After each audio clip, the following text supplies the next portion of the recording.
Put it, honey.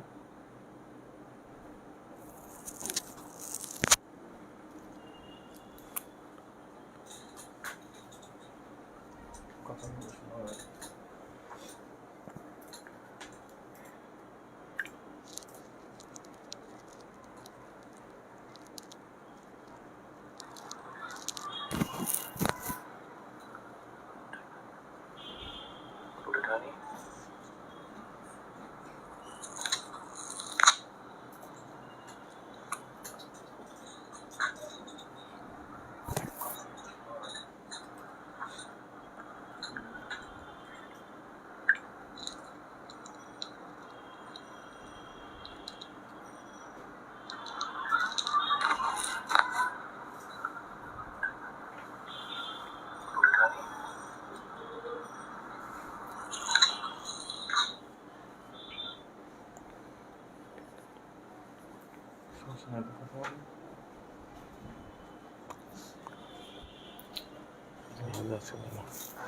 একটু ঘুরাই দে।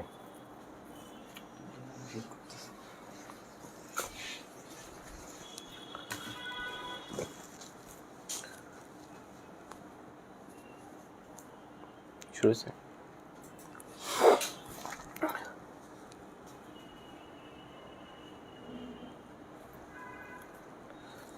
দেখি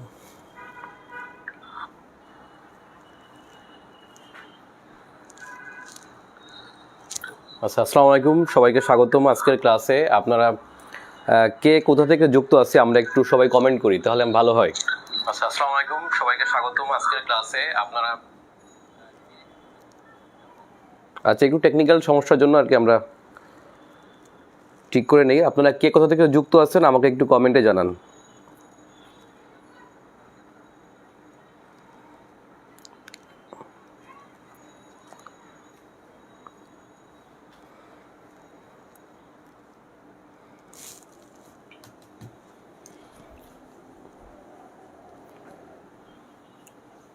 আচ্ছা, আমরা কে কোথা থেকে যুক্ত আছি, কোন কলেজ অথবা কোন জেলা, আমরা একটু কমেন্টে জানাই।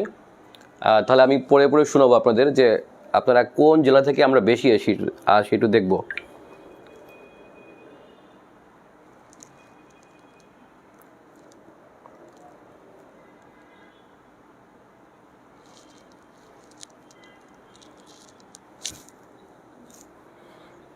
আচ্ছা, আর আজকে আমরা ক্লাস নিব মানচিত্র সম্পর্কিত। যদিও মানচিত্র সবার কাছে অনেক পরিচিত, বাট আমরা সবাই পারি, কিন্তু মানচিত্র আসলে আমরা এভাবে দেখলে মনে হয় যেন সবই পারি, কিন্তু পরীক্ষায় যখন প্রশ্ন আসে তখন হচ্ছে আমরা একটু কনফিউজড হয়ে যাই প্রতিবারই। বিশেষ করে বিসিএসে আমরা দেখব যে প্রতি বছর মানচিত্র থেকে প্রশ্ন হচ্ছে, এবং এই প্রশ্নগুলো কিন্তু আমাদের এখন মনে হবে যে অনেক সোজা যখন আমরা দেখব, বাট পরীক্ষা আসলে যখন একটু ঘুরে আসে তখন হচ্ছে আমরা এটা পারি না। এই যে পারি না, এই না পারার কারণটা হচ্ছে আমরা মানচিত্র আসলেও খুব ভালো করে বুঝি না। যেমন যদি একটু ঘুরিয়ে প্রশ্ন আসে তখন হচ্ছে আমরা পারি না। আমাদের ব্যাপারটা হচ্ছে এমন যে ওই যে আমরা একটা গল্প শুনছিলাম যে আপনার একজনকে গান শেখানো হয়, তো ও গান শিখছিল বাসায় বসে শুয়ে শুয়ে। তো যখন প্রথমে হচ্ছে ওকে মঞ্চে তোলা হয়, তো মঞ্চে তুললে সে হচ্ছে আপনার ওই গান আর গাইতে পারে না সুন্দর করে। এই যে গান গাইতে পারে না, এর কারণটা হচ্ছে ও শিখছে হচ্ছে শুয়ে শুয়ে। তখন হচ্ছে ওকে আপনার যখন শুয়ে দেওয়া হয় তখন হচ্ছে ও ভালো করে গান গাইতে পারে, অর্থাৎ ও গানটা শিখছে শুয়ে শুয়ে। তো আমাদের ব্যাপারটা হচ্ছে আমরা ক্লাস এভাবে দেখে শিখছি, বা আমরা যে বই থেকে পড়ছি সেই বই থেকে যখন আমরা দেখি তখন হচ্ছে আমরা অ্যান্সার করতে পারি, বাট পরীক্ষার খাতায় যে হচ্ছে আমরা ঠিকমতো অ্যান্সার করতে পারি না। এটা হচ্ছে আমাদের সবথেকে বড় সমস্যা। এবং মানচিত্র থেকে আপনার প্রতি বছর প্রশ্ন হয়, এবং সেই প্রশ্নগুলো কিন্তু একেবারে নতুন মনে হয় যেন। সো এই বিষয়গুলো আমরা কয়েকটা বিষয় একটু দেখি। যেমন হচ্ছে 43তম বিসিএসে দেখেন প্রশ্ন আসছিল, কিছু কিছু কোশ্চেন আসছে যেগুলো হচ্ছে একেবারে আপনাকে কমন সেন্স দিয়ে বিচার করতে হবে। কমন সেন্স দিয়ে বিচার করতে হবে কি, সেগুলো হচ্ছে আপনার হয়তো কোনো বইয়ে ছিল না, অর্থাৎ প্রচলিত যে বইগুলো আমরা লিখি সেই বইগুলো হয়তো থাকে না, কারণ এগুলো হচ্ছে প্রশ্নপত্র যখন করেন একেবারে মনে যেটা আসে সেখান থেকে করেন, যে সব কিছু তো বই থেকে আসবে এমন কোনো কথা নেই, কারণ বিসিএসে কোনো সিলেবাস নেই, কিন্তু এটা একটা বড় সমস্যা। সো আমরা কয়েকটা প্রশ্ন দেখি। যেমন দেখেন এবছর প্রশ্ন আসছিল যে নিচের কোন উপজেলাটি সবচেয়ে নদী ভাঙ্গন প্রবণ। আচ্ছা, এই বিষয়টা কিন্তু আপনারা হয়তো বা কোনো বই থেকে কমন বাঁধেনি, আমি শিওর বলতে পারি যে এটা কোনো বই থেকে কমন আসেনি। এটা ছিল হচ্ছে আপনার শরীয়তপুরের নড়িয়া। এখন নড়িয়া যে অ্যান্সার হবে, এখন দেখেন বাংলাদেশের নদী ভাঙন প্রবণ জেলা কোনগুলা? এটা হচ্ছে পদ্মা এবং হচ্ছে মেঘনার তীরবর্তী জেলাগুলো সব থেকে বেশি নদী ভাঙন প্রবণ বলে আমরা জানি। আরেকটা আছে তিস্তা। এখন যেহেতু এখানে অপশনে যেগুলো আছে দেখেন আলমডাঙ্গা, নিকলি, বোয়ালমারি, এগুলো থেকে হচ্ছে আপনার নড়িয়া যেহেতু শরীয়তপুরে পড়ছে, আমরা বিভিন্ন পত্রিকায় দেখে থাকবো যে আপনার নড়িয়াতে প্রচুর পরিমাণে নদী ভাঙন হয়। সুতরাং আমরা এখানে কমন সেন্স প্রয়োগ করে আমাকে করতে হবে। যেমন নিকলি হচ্ছে একটা হাওড়া অঞ্চল, সো এটা নদী ভাঙন প্রবণ অঞ্চল না, আমরা বুঝতে পারি। বোয়ালমারি হচ্ছে আপনার মধুমতির তীরে, মধুমতি খুব বেশি ভাঙন প্রবণ নদী না কিন্তু, ঠিক আছে। আলমডাঙ্গা এটা হচ্ছে চুয়াডাঙ্গার দিকে, আমরা বুঝতেই পারি যে ওই অঞ্চলটায়, যশোর অঞ্চলটায় নদীর সংখ্যা কম, এবং নদী কম হলেও যে নদীগুলো আছে এগুলো কিন্তু আপনার খুব ভাঙন প্রবণ না, কারণ নদীগুলো এখানে একেবারে মরা। সুতরাং ওই অঞ্চলটা নদী ভাঙন প্রবণ হতে পারে না। তো হতে পারে কোনটা? ধরেন নড়িয়াটা কোথায় অবস্থিত? শরীয়তপুরে। সো এই ধরনের কোশ্চেন কিন্তু আমাকে কমন সেন্স প্রয়োগ করে অ্যান্সার দিতে হবে। আচ্ছা, আরেকটা বিষয় দেখেন যে প্রশ্ন আসছিল সোয়াস অফ নো গ্রাউন্ড কি? সোয়াস অফ নো গ্রাউন্ড ছিল হচ্ছে বঙ্গোপসাগরের একটি গভীর খাত। আমরা কিন্তু এটা পড়ছি যে সোয়াস অফ নো গ্রাউন্ড হচ্ছে আপনার এই যে পটুয়াখালী দক্ষিণে, ধরেন এটা যদি পটুয়াখালী হয়, ওকে, পটুয়াখালী থেকে দক্ষিণ দিকে একটা সমুদ্রের খাদ। এখন আমরা পড়ছি সমুদ্রের খাদ, ধরেন এই জায়গাটা হচ্ছে সোয়াস অফ নো গ্রাউন্ড, আমরা এটা পড়ছি সমুদ্রের খাত হিসেবে, কিন্তু পরীক্ষায় প্রশ্ন আসছে কীভাবে? যেটা হচ্ছে একটা সাবমেরিন ক্যানিয়ন মানে কিন্তু খাত। এখন এই যে এটা যে সাবমেরিন ক্যানিয়নটা কি, এটা কিন্তু আমরা না বুঝলে সেটা কিন্তু আমরা অ্যান্সার করতে পারবো না। সো আমাকে একটু বুঝে পড়তে হবে। যেমন দেখেন আমরা যদি বলি বাল্টিক সাগর, প্রশ্ন আসছিল এর আগের বিসিএসে বাল্টিক সাগর নিয়ে। আচ্ছা, আমরা বলি যে বাল্টিক অঞ্চলের দেশ কয়টা? 3টা বলি আমরা, ওকে। ধরেন এটা বাল্টিক সাগর যদি হয়, ধরলাম এটা হচ্ছে বাল্টিক সাগর, ওকে। এখন বাল্টিক সাগরের তীরবর্তী দেশ বলতে আমরা বাল্টিক অঞ্চল পড়ি, আমরা কিভাবে পড়ি? এল দিয়া, ELL। আমরা এল দিয়া সূত্র মনে রাখি যে এল হচ্ছে বাল্টিক অঞ্চল, এল এ দিয়া এল, ইতে হচ্ছে আপনার এস্তোনিয়া, এল এ হচ্ছে লাটভিয়া, আর পরের এলটা হচ্ছে আপনার লিথুয়ানিয়া। আচ্ছা, এস্তোনিয়া, লাটভিয়া, লিথুয়ানিয়া, ধরেন এটা এস্তোনিয়া, এইটা লাটভিয়া, এটা হচ্ছে আপনার লিথুয়ানিয়া। এখন এখানে আমরা 3টি দেশ পাইলাম। বাল্টিক সাগর এটা গোল একটা সাগর, তার তীরে 3টা দেশ আমরা পড়ি, এস্তোনিয়া, লাটভিয়া, লিথুয়ানিয়া। দেখছেন খেয়াল করে? এখন পরীক্ষায় আমরা ওই সেই গল্পের মতো করে আমরা পড়ছি শুধুমাত্র এই 3টা। এখন যখন প্রশ্নে এই 3টার একটাও নেই, ওকে, এই 3টার একটাও নেই, পাশে আছে কি? পোল্যান্ড। ধরেন এই দেশটার নাম হচ্ছে পোল্যান্ড। আচ্ছা, এখন আমাকে এখানে কিন্তু কমন সেন্স প্রয়োগ করতে হবে, কারণ আমরা পড়ছি এই 3টা, পরীক্ষায় এই 3টার একটা অপশনে নেই। এখন এই পাশে আছে পোল্যান্ড, ধরেন এই পাশে আছে সুইডেন, এ পাশে আছে ফিনল্যান্ড। এখন যেহেতু এইগুলো আমরা এগুলোকে পড়ি নাই, বাট তারপরেও কিন্তু অপশনে যেহেতু এস্তোনিয়া, লিথুয়ানিয়া, লাটভিয়া নেই, তখন অপশনে যেহেতু পোল্যান্ড আছে, তখন আমাকে কমন সেন্স প্রয়োগ করে কিন্তু এখানে পোল্যান্ড অ্যান্সার দিতে হবে। এই পোল্যান্ড এটা কিন্তু আমাকে বোঝার বিষয় আসলে। আমি যতক্ষণ মানচিত্র না বুঝবো ততক্ষণ কিন্তু আমাকে এই অ্যান্সার আমি করতে পারবো না। বুঝতে পারছি কিনা আমরা? সো আমাকে কমন সেন্স প্রয়োগ করতে হবে, এবং এই কারণে হচ্ছে আমাদের মানচিত্র বোঝাটা খুবই জরুরি। আপনি যদি একটা দেশের ভূগোল বুঝতে চান, বা আপনাকে ভূগোল বুঝতে হলে আপনাকে মানচিত্র অবশ্যই বুঝতে হবে। শুধুমাত্র ভূগোল না, আপনাকে রাজনীতির অনেক বিষয় আপনাকে বুঝতে হলে আপনাকে মানচিত্র বুঝলে একেবারে সোজা হয়ে যাবে। ধরেন জিসিসি যদি আমরা বলি, গালফ কোঅপারেশন কাউন্সিল, ওকে। এখন গালফ কোঅপারেশন কাউন্সিল বা জিসিসি এটা হচ্ছে আপনার উপসাগরীয় দেশগুলোর একটা জোটের নাম হচ্ছে আপনার কি? জিসিসি, ওকে, উপসাগরীয় দেশগুলা। আচ্ছা, আমি একটু ওই মানচিত্রে পরে আসবো, বৈশ্বিক মানচিত্রে। আমি একটু আজকে বাংলাদেশের মানচিত্রটা আমরা একটু দেখি, যেহেতু বাংলাদেশ দিয়ে শুরু করছিলাম, এটা মুছতে যেহেতু এখন কষ্ট হবে আবার আঁকতে, আমরা একটু বাংলাদেশের মানচিত্রটা প্রাথমিকভাবে দেখি। আচ্ছা, আপনারা দেখতে পাচ্ছেন এটা হচ্ছে বাংলাদেশের মানচিত্র। মোটামুটি হয়েছে, একেবারে এক্সাক্ট আঁকা সম্ভব না একেবারে, তো এইটা যদি বাংলাদেশের মানচিত্র হয়, আপনাদের কাছে আমার কোশ্চেন যে এই মানচিত্রটা, এই যে মানচিত্রের আকারটা আপনারা দেখতে পাচ্ছেন, এই মানচিত্রের আকারটা আমরা কত সালে পাই? মানে এটাকে আমরা 1971 সালে পাইছি নাকি 1947 সালে পাই? এটা একটু আপনার কমেন্টে জানান। এই যে আকারটা আমরা বর্তমানে দেখতেছি, এটা কিন্তু আমরা কত সালে পাই? 47 সালে নাকি 1971 সালে? এটা একটু আপনারা কমেন্ট করুন, দেখি আমাদের কমন সেন্স কি বলে। আচ্ছা, মানচিত্রের বর্তমান আকারটা আমরা কত সালে পাই?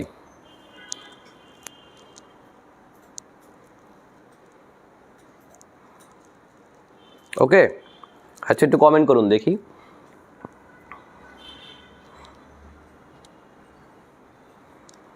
আচ্ছা, একটু বলে রাখা দরকার, দেখেন এই যে মানচিত্রের আকারটা আমরা দেখতে পাচ্ছি, এটা কিন্তু আমরা 1971 সালে পাইনি, এটা আমরা 1947 সালে পেয়ে গেছি। আচ্ছা, কেন আমরা 47 সালে পেয়েছি? এর কারণটা হলো, আরেকটু আপনারা যারা যুক্ত আছেন এই মুহূর্তে, আপনারা ক্লাসটি একটু শেয়ার দেন, শেয়ার দিলে ভালো হয়। এটা কি সোজা হয়েছে? এখন ক্লাসটা বাঁকা দেখতেছি কেন?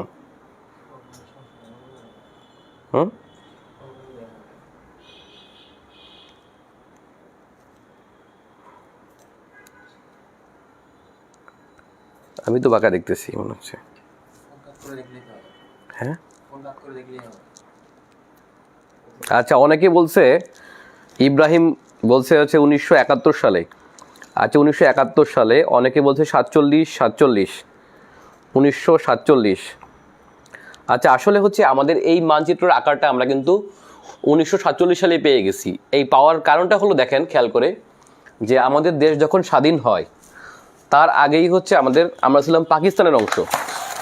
যেহেতু আমরা পাকিস্তানের কাছ থেকে স্বাধীন হই, এখন পাকিস্তান হচ্ছে পৃথিবীর এক অদ্ভুত রাষ্ট্র, এটা সবাই আমরা জানি।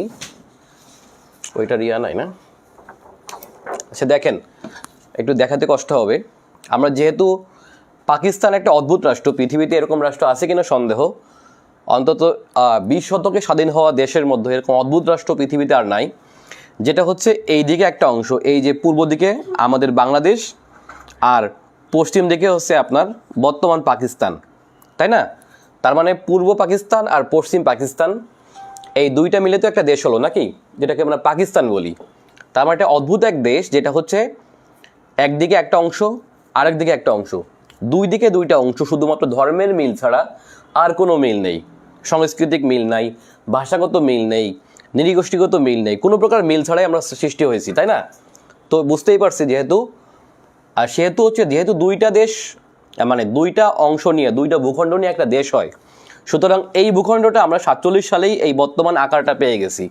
যে কারণেই তো আমাদের বারবার যখন হচ্ছে 66 সালে অথবা 70-এর পরে, অথবা যখন হচ্ছে বাংলাদেশ নিয়ে যখন হচ্ছে আমাদের পরিকল্পনা ছিল আগে থেকে, এটা কিন্তু আমরা আগে থেকে ম্যাপ পেয়ে গেছি। এই ম্যাপ পাওয়ার কারণটা হচ্ছে আমরা ছিলাম একেবারে পাকিস্তান থেকে অনেক দূরে, এবং আমাদের সাথে দুইটা দেশের সীমানা, আমরা দক্ষিণ দিকে বঙ্গোপসাগর, আর একদিকে তো মায়ানমার আমরা সবাই জানি, আর 3 দিকেই ভারত। সুতরাং বাদ দিলে মাঝখানে যে অংশটি, সেটা হচ্ছে আপনার ছিল তখনকার পশ্চিম পাকিস্তান, ওকে, যার বর্তমান নাম হচ্ছে বাংলাদেশ।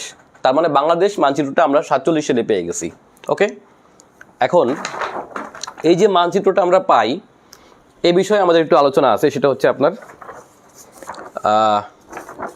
এই মানচিত্রটা বা এই বাংলাদেশটা আসলে কিভাবে আসলো, ওকে। আমরা সবাই জানি যে প্রায় 190 বছর ধরে হচ্ছে ব্রিটিশরা আমাদের এই ভূখণ্ড শাসন করে, অর্থাৎ ভারতীয় উপমহাদেশ, যেহেতু আমরা ভারতীয় উপমহাদেশের অংশ ছিলাম। আচ্ছা, এখানে একটু বলে রাখা দরকার যে ভারতীয় উপমহাদেশ বলতে আমরা কোন কোন ভূখণ্ডকে বুঝি বর্তমানে। আচ্ছা, বলে রাখা দরকার, সমগ্র সার্ক অঞ্চল কিন্তু ভারতীয় ভূখণ্ড না, ওকে। তাহলে ভারতবর্ষ বলতে আমরা মূলত কোন কোন দেশকে বুঝি বর্তমান, একটু কমেন্টে জানান। আমি জানি যে এটার অ্যান্সার বেশিরভাগ লোকেই পুরোপুরি পারবেন না। আচ্ছা, ভারতবর্ষ বলতে অথবা ব্রিটিশ ভারত বলতে আমরা কোন কোন ভূখণ্ডকে জানি? আই এম শিওর যে এখানে বেশিরভাগ লোকে অ্যান্সার দিতে পারবেন না। আপনারা হয়তো জানেন সবাই যে ভারত, বাংলাদেশ, পাকিস্তান, এর বাইরে কোনো ভূখণ্ড আছে কিনা আপনারা জানেন কিনা? অর্থাৎ ভারত বলতে অথবা ব্রিটিশ ভারত বলতে ব্রিটিশরা মূলত কোন কোন ভূখণ্ড শাসন করত? অথবা এই নামে কোন কোন ভূখণ্ড ব্রিটিশরা বুঝতো, একটু বলেন তো আপনারা।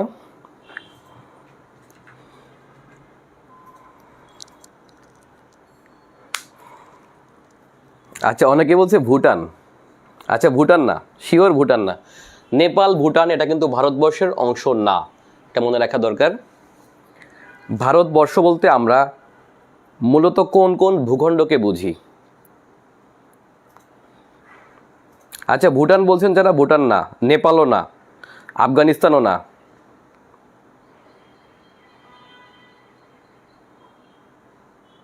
না না, নেপাল 37 সালে ভারত শাসন আইনের মাধ্যমে চলে গেছে, এটা না, এটাও ভুল। শ্রীলঙ্কা বলছে অনেকে, শ্রীলঙ্কাও না। আচ্ছা, একটু দেখি আপনারা জানেন কি না। ব্রিটিশ ইন্ডিয়া নামে ব্রিটিশরা মূলত কোন কোন ভূখণ্ড শাসন করত, মানে কোন কোন ভূখণ্ডকে বুঝতো ব্রিটিশরা, অথবা আমরাও এখন কোন কোন ভূখণ্ডকে বুঝি?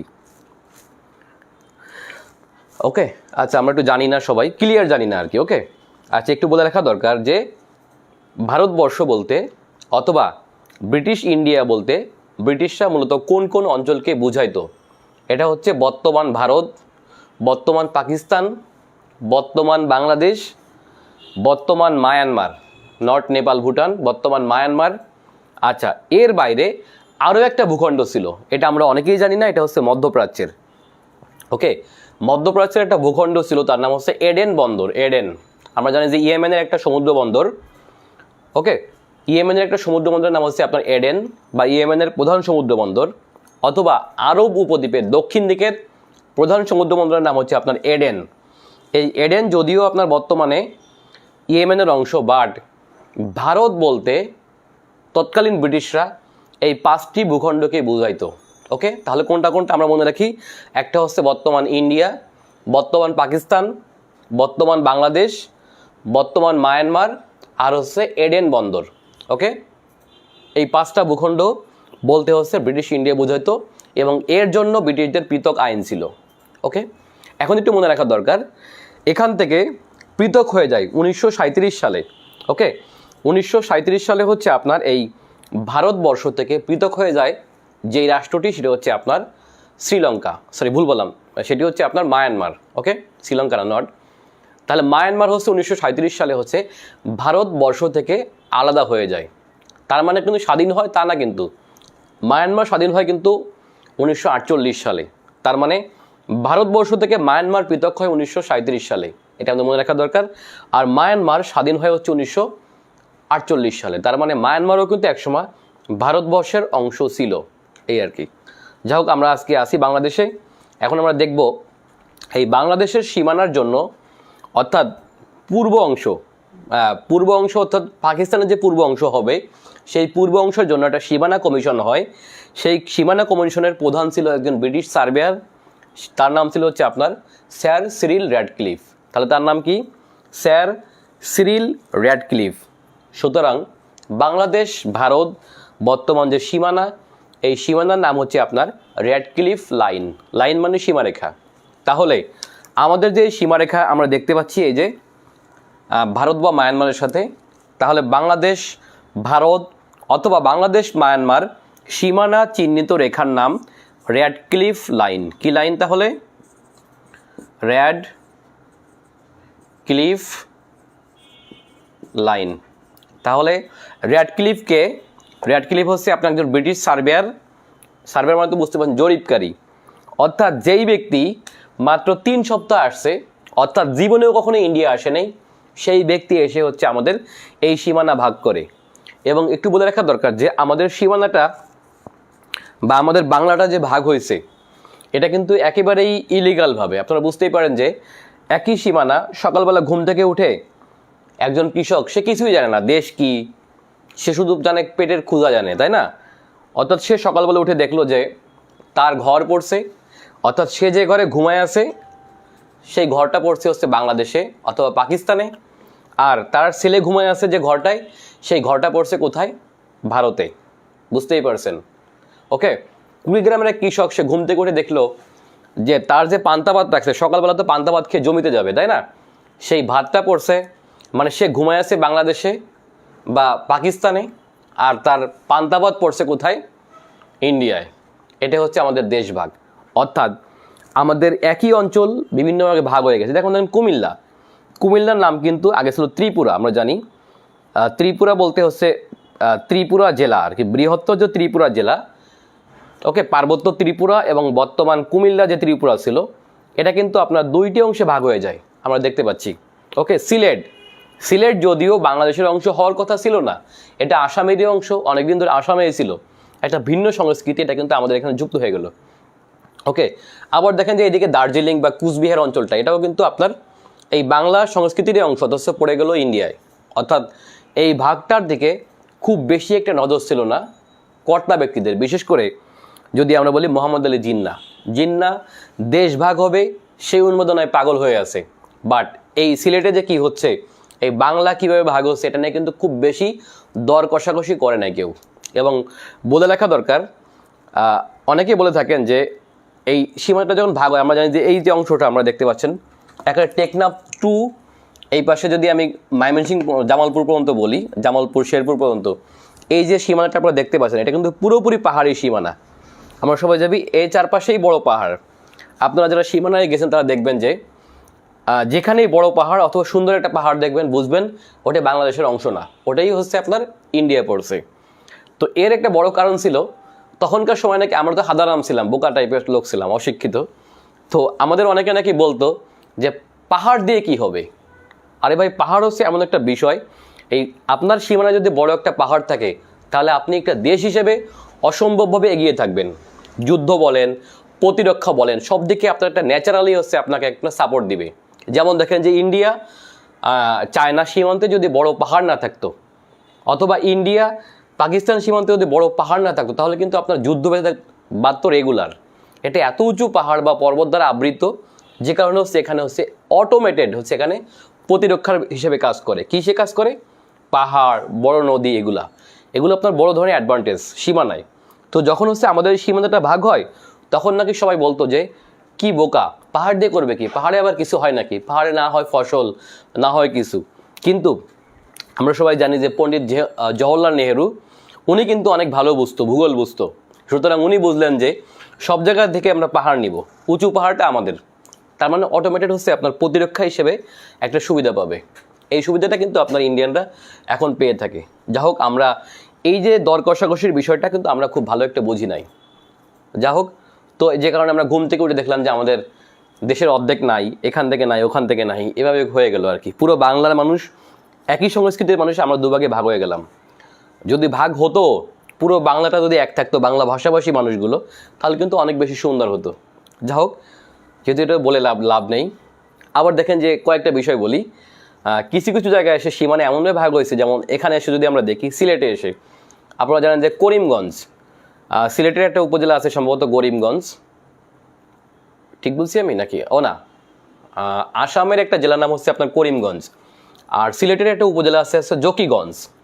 জকিগঞ্জে অনেকে থেকে থাকবেন এখানে, এরা জানেন যে আপনার জকিগঞ্জ এটা কিন্তু সিলেট জেলার অংশ ছিল না, এটা ছিল মূলত হচ্ছে করিমগঞ্জ জেলা। বর্তমানে আসামের এই সীমানায় আছে একটা জেলা করিমগঞ্জ, এই করিমগঞ্জেরই একটা উপজেলা হচ্ছে আপনার জকিগঞ্জ। এটা কিন্তু নদীর এই পারে পড়ার কারণে আমাদের বাংলাদেশেই পড়ছে। যা হোক, এরকম অনেক ভাগ হয়ে গেছে, আত্মীয় স্বজন সকালবেলা উঠে দেখে যে আরেকটা দেশে পড়ে গেছি। যা হোক, এই যে যিনি ভাগ করলেন তিনি হচ্ছেন সিরিল র্যাডক্লিফ। আপনারা যারা সিনেমা দেখছেন, সিনেমাটা রাজকাহিনী, এটা দেখে থাকবেন যে আপনার রাজকাহিনী সিনেমায় হচ্ছে দিনাজপুরের দেবীগঞ্জের একটা বাড়ি ভাগ নিয়ে একটা হয়। বাড়িটাই হচ্ছে আপনার এই দেশভাগ, মানে শুধুমাত্র দেশভাগ হিসেবে দেখলেই হবে না, দেশভাগ মানে মানুষের অনেক কিছু ভাগ হয়ে যাচ্ছে একবারে, তাই না? এবং দেখবেন যে দেশভাগের কল্যাণের যেসব, কল্যাণ বলবো না আর কি, দেশভাগের কারণে যেসব মানুষের জীবনে দুর্বিষহ অবস্থা নেমে আসে, তার মধ্যে হচ্ছে আপনার একটা দেশভাগের ফলে যে দাঙ্গা হয়, সাম্প্রদায়িক দাঙ্গা হয়, সেই দাঙ্গার একটা বড় শিকার হয় কিন্তু নারীরা। এবং সেই নারীরা হচ্ছে আশ্রিত হয় একটা বাড়িতে, সেই বাড়িটা হচ্ছে আপনার ছিল দেবীগঞ্জে। এবং সেই বাড়িটা হচ্ছে এমন একটা সীমানায় যেখানে হচ্ছে দুই দেশের, মানে হচ্ছে দেশভঙ্গের হুজুকে যেসব ধর্ষণের শিকার হচ্ছে নারীরা, অর্থাৎ এখানকার হিন্দুরা, এদিকের মুসলমানরা, সব জায়গায় কিন্তু হয়েছে, এটা কিন্তু অস্বীকার করলে হবে না। প্রত্যেকটা দেশভঙ্গের এই ধরনের ঘটনা ঘটে থাকে। পৃথিবীতে যে আমরা খুব সভ্য হয়ে গেছি এরকম কিন্তু না, এখনও এরকম ঘটে থাকে। আপনারা জানেন যে পৃথিবীর একটা সভ্য জাতি, যদি আমি বলি পৃথিবীর একটা সভ্য জাতি হচ্ছে জাপানিজরা, ঠিক না? আমরা যদি সভ্যতা বলি, আমরা তাদের উদাহরণ দিই যে স্টেডিয়ামে যে তারা হচ্ছে আপনার চিপসের খোসা ফেলায় না, হারার পরেও তারা হচ্ছে চিপসের খোসা হচ্ছে আপনার কী করে ওখান থেকে উঠে আবার ডাস্টবিনে ফেলে, ঠিক আছে? একদিকে কাঁদে, হেরে গেছে খেলায়, বাট অন্যদিকে তারা হচ্ছে আবার একটা ময়লাও স্টেডিয়ামে রাখে নাই। কিন্তু এই যে সভ্যতার গল্প আমরা শুনি প্রযুক্তির কল্যাণে, কিন্তু এদের কিন্তু একটা কালো অধ্যায়ও আছে। আপনারা জানেন যে কয়েকটা যুদ্ধ হয় জাপানের সাথে চায়নার, এবং 3টা যুদ্ধ আমরা বড় যুদ্ধ জানি, এবং প্রত্যেকটা যুদ্ধে কিন্তু জাপান চাইনিজদেরকে প্রচণ্ডভাবে অত্যাচার করছে। এবং শুধুমাত্র অত্যাচার বললে হবে না, নানকিং যুদ্ধ যেটাকে বলা হয়, এই নানকিং ওয়ারে এসে কিন্তু আপনার জাপানিজরা প্রচুর পরিমাণে ধর্ষণ করে চাইনিজ নারীদেরকে, এবং জানি আমরা কয়েক লক্ষ নারী ধর্ষিত হয়। এবং এখানে কিন্তু সরাসরি জাপানি জেনারেলরা হচ্ছে এখানে নির্দেশ দেয় ধর্ষণের জন্য। সো দেশবঙ্গের হুজুকে হচ্ছে আপনার আমাদের দেবীগঞ্জের একটা কাহিনী নিয়ে হচ্ছে আপনার রাজকাহিনী সিনেমা, আপনারা দেখে থাকবেন। সেখানে হচ্ছে আপনার, এবং সেখানে হচ্ছে এই বাড়িটা পড়ছে দেবীগঞ্জের একেবারে সীমানায়। এখন রেডক্লিফ সাহেবের সীমানা, রেডক্লিফের হুকুম বুঝতেই পারছেন, যেভাবে বলছে ম্যাপে যেভাবে এঁকে দিছে সেভাবেই হবে। এটা নিয়ে হচ্ছে আপনার রাজকাহিনী সিনেমাটা। এবং এখানে আশ্রিত হয় কিছু নারী যারা হচ্ছে ধর্ষণের শিকার হয়েছে, তাদের পরিবার তাকে স্বীকার করে না। এটা বাংলাদেশ থেকেও গেছে বা এখান থেকে ভারত থেকেও আসছে। এখন এদের কোনো ধর্ম নেই, ধর্ম মানে কেন নেই দেখেন হিসাব করে, তাদের পরিবার তাদের স্বীকার করতেছে না। এখন দেশভঙ্গের জন্য তারা ধর্ষণের শিকার হয়েছে, তার জন্য কিন্তু তারা দায়ী না, বাট তারপরেও তাদের পরিবার তাদেরকে নিচ্ছে না। স্বামী, বাবা, ভাই, তার পরিবার, তার সমাজ তাকে অ্যাকসেপ্ট করতেছে না। বা সেরকম একটা কাহিনী নিয়ে হচ্ছে আপনার এই সিনেমাটা আমরা দেখছি। এবং দেখেন যে লাস্ট পর্যন্ত আমরা এই সিনেমায় দেখলাম কি হলো, যে সেই মানুষগুলো হচ্ছে এই বাড়ি ভিটে ছেড়ে যাবে না, কারণ তাদের সেখানে একটা সৃষ্টি হয়েছে, বন্ধন। সেই বন্ধনটা পরিবারের থেকে ভালো, ওকে, তারা যাবে না। বাট তারপরও রেডক্লিফের হুকুম হচ্ছে যে কোনোভাবে রেডক্লিফের হুকুম অমান্য হবে না। এই সীমানাটা এখান থেকে বেঁকেও যাবে না, ওকে, এদিক থেকে বেঁকেও যাবে না। সীমানা যেভাবে বলছে, রেডক্লিফ সাহেব যেভাবে অন্ধকারে এঁকে রাখছে ওভাবেই সীমানা যাবে, এবং সেভাবে সীমানা গেল। এবং সেখানে লাস্ট পর্যন্ত যখন তারা বাড়ি থেকে উচ্ছেদ না হয়, তখন এই বাড়িটা হচ্ছে কী করলো, জ্বালিয়ে দিল। এবং আমরা দেখলাম যে অনেকগুলো মানুষ পুড়ে গেল সেখানে, ওকে। এবং লাস্ট পর্যন্ত এখান থেকে সীমানা উঠলো। এটাই ছিল হচ্ছে রেডক্লিফের হুকুম। এবং সেই হুকুমে আমরা দেখছি সকালবেলা উঠে কিছু লোকের ভাগ্য কি হয়ে গেল দেখেন খেয়াল করে। কিছু লোকের ভাগ্য, এই যেটা ভূখণ্ড আমরা দেখতে পাচ্ছি বাংলাদেশের মধ্যখানে, ওকে, আবার দেখেন এই যেটা ভূখণ্ড আমরা দেখতে পাচ্ছি ইন্ডিয়ার মধ্যখানে। মজার ব্যাপার হলো সকালবেলা উঠে এই লোকগুলো বন্দী হয়ে গেল, একেবারে কৃষক লোক, অশিক্ষিত লোকগুলো এখানে হচ্ছে কি হলো, বন্দী হয়ে গেল। কীভাবে বন্দী হয়ে গেল? তারা ঘুম থেকে উঠে দেখলো যে আমরা 2 দেশে পড়ে গেছি। এখন দেখেন বাংলাদেশের মধ্যখানে যেই ব্যক্তি আপনি দেখতে পাচ্ছেন, যে ভূখণ্ডটা, এই ভূখণ্ডের মালিক কে হলো ইন্ডিয়া। আবার দেখেন যে ইন্ডিয়ার মাঝখানে যে ভূখণ্ড আপনি দেখতে পাচ্ছেন, এই ভূখণ্ডের চারপাশ থেকে ইন্ডিয়া, অথচ এই ভূখণ্ডের মানুষগুলো বাংলাদেশের মানে নাগরিক বলে পরিচিত। এখন নাগরিক বলে পরিচিত হলেও নাগরিক সুবিধা কিন্তু তারা পায়নি সেই সময়। নাগরিক সুবিধা পায়নি কেন? কারণ দেখেন ইচ্ছে করলেই দেশে আসতে পারতেছে না।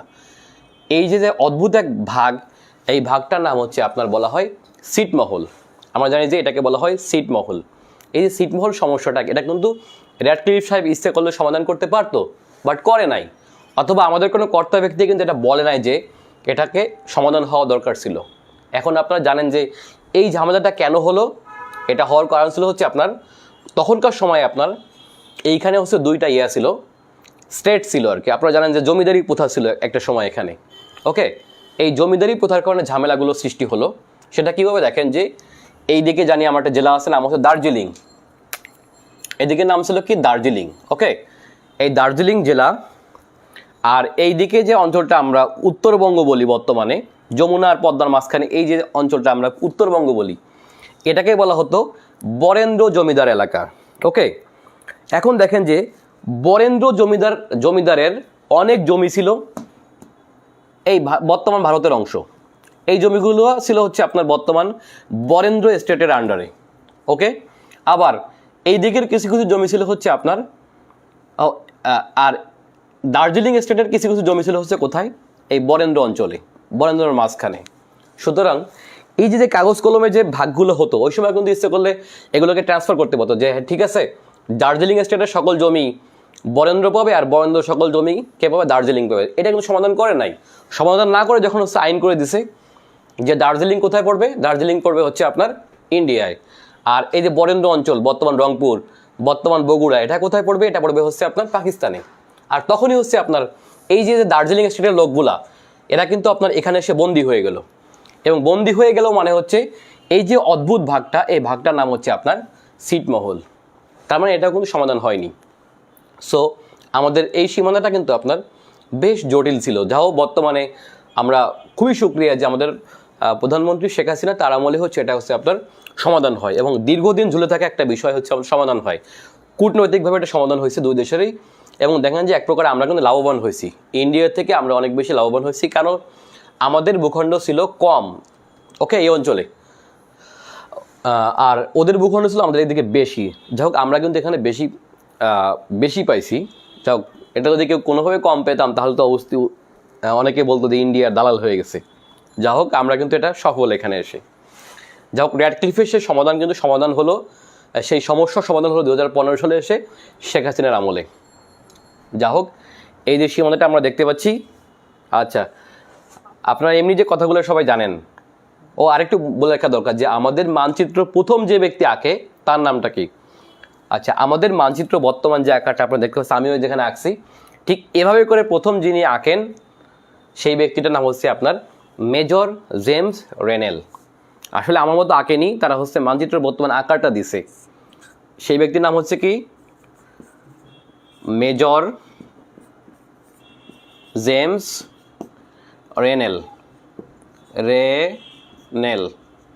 দেখা যাচ্ছে কিনা দেখেন তো, মেজর জেমস রেনেল, ইনি হলেন মানচিত্রটা প্রথম আঁকেন। ওকে আচ্ছা আচ্ছা আরেকটা বিষয় হচ্ছে আমাদের দেশের সাথে কয়টি দেশের আন্তর্জাতিক সীমানা, যদিও এটা সবাই জানি খুবই সোজা, বাট তারপরেও বিভিন্ন পরীক্ষায় বারবার আসে।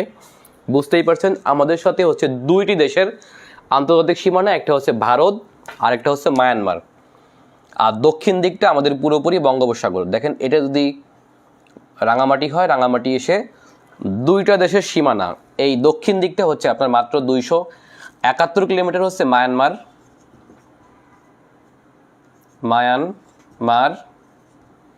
আচ্ছা আর আমাদের তিন দিকেই ভারত, এইদিকে ভারত, এইদিকেও ভারত, এইদিক পশ্চিম দিকে পুরোটাই ভারত, এটা সবাই আমরা জানি। আর দক্ষিণে হচ্ছে বঙ্গোপসাগর, এটা আমরা সবাই জানি।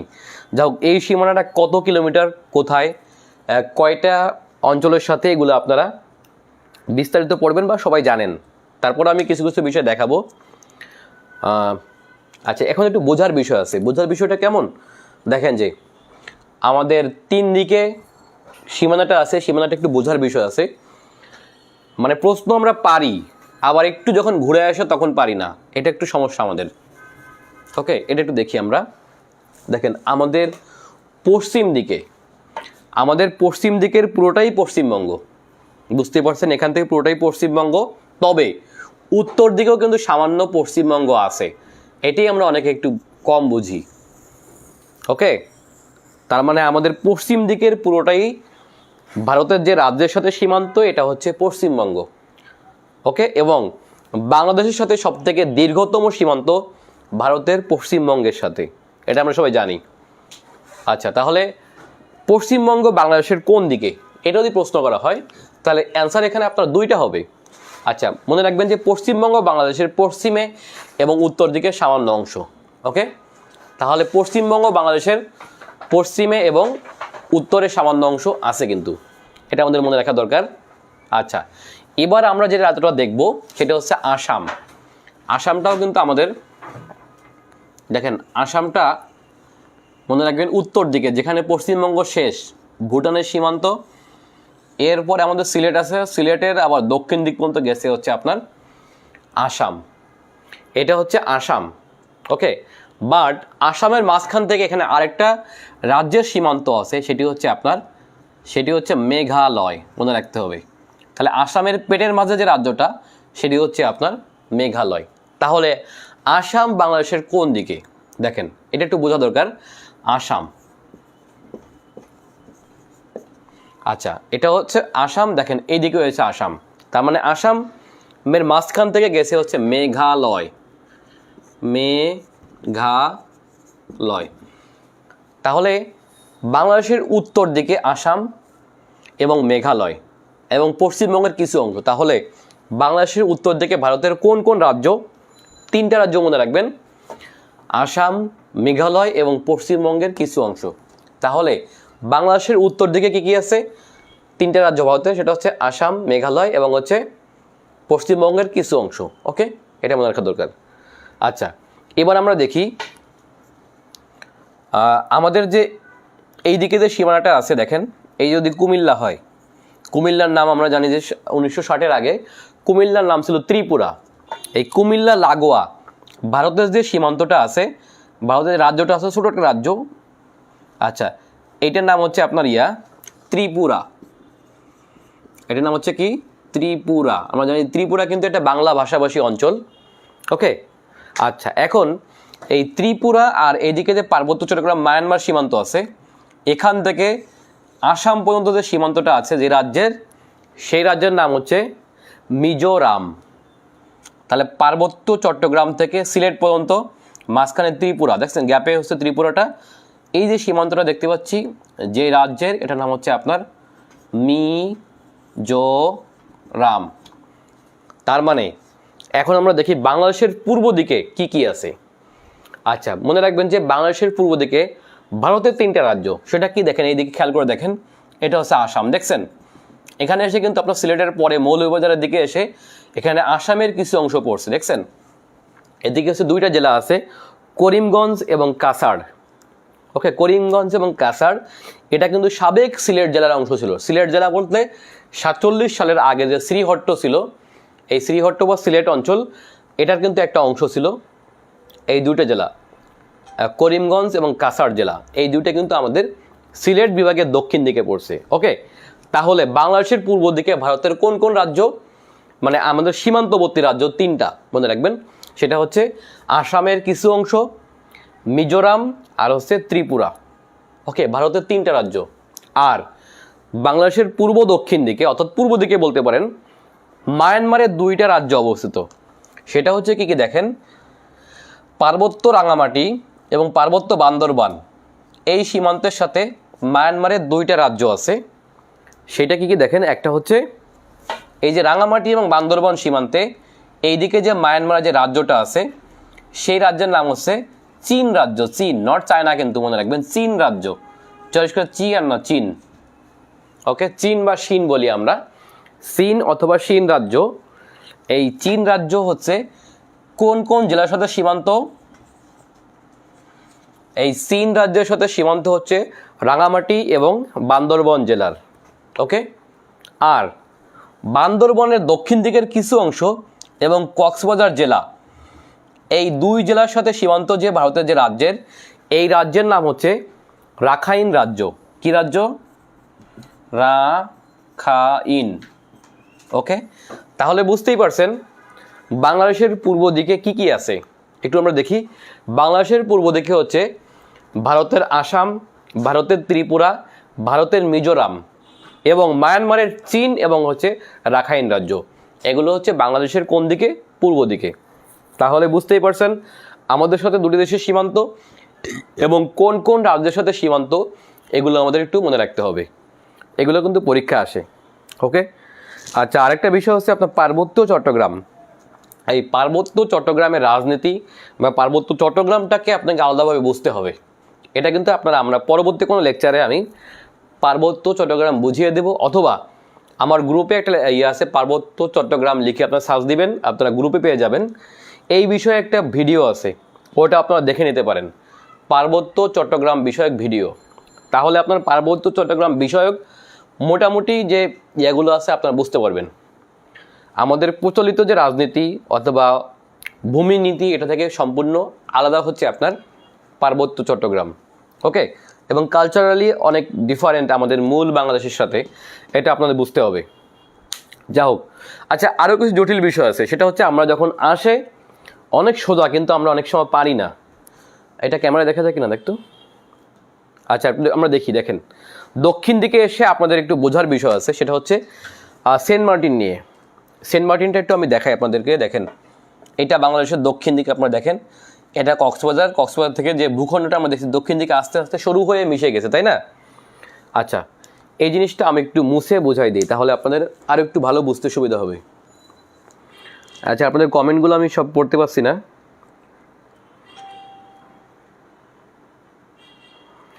ও আচ্ছা, আপনারা তো অনেকে জানেন যে আমি অলরেডি পেইড ব্যাচ শুরু করছি। আপনারা যারা ভর্তি হতে চান তারা এই আমার ব্যাচে ভর্তি হতে পারেন। আমরা মোট 80টির বেশি ক্লাস নিব, প্রায় 85টি ক্লাস নিব বলছি।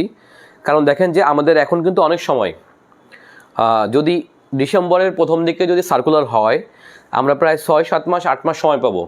এই 8 মাসের মধ্যে আমরা কিন্তু অনেক পড়ার সময় পাবো, কারণ এবার আমরা প্রথম থেকে শুরু করতেছি। এবং আশা রাখি যে এই গ্রুপের কল্যাণে আমরা এবার প্রায় 100 নম্বরের সিলেবাস আমি আপনাদের প্রায় কমপ্লিট করে দিব। প্রায় 100 নম্বর বলতে কি দেখেন, এখানে বাংলাদেশ আছে, আন্তর্জাতিক আছে, তারপরে হচ্ছে আপনার ভূগোল আছে, বাংলাদেশ, আন্তর্জাতিক, ভূগোল, প্রযুক্তি, এর পাশাপাশি হচ্ছে বাংলা সাহিত্য। এখন আপনারা বলতে পারেন যে বাংলা সাহিত্য নিয়ে আসলে আমি কি পড়াবো।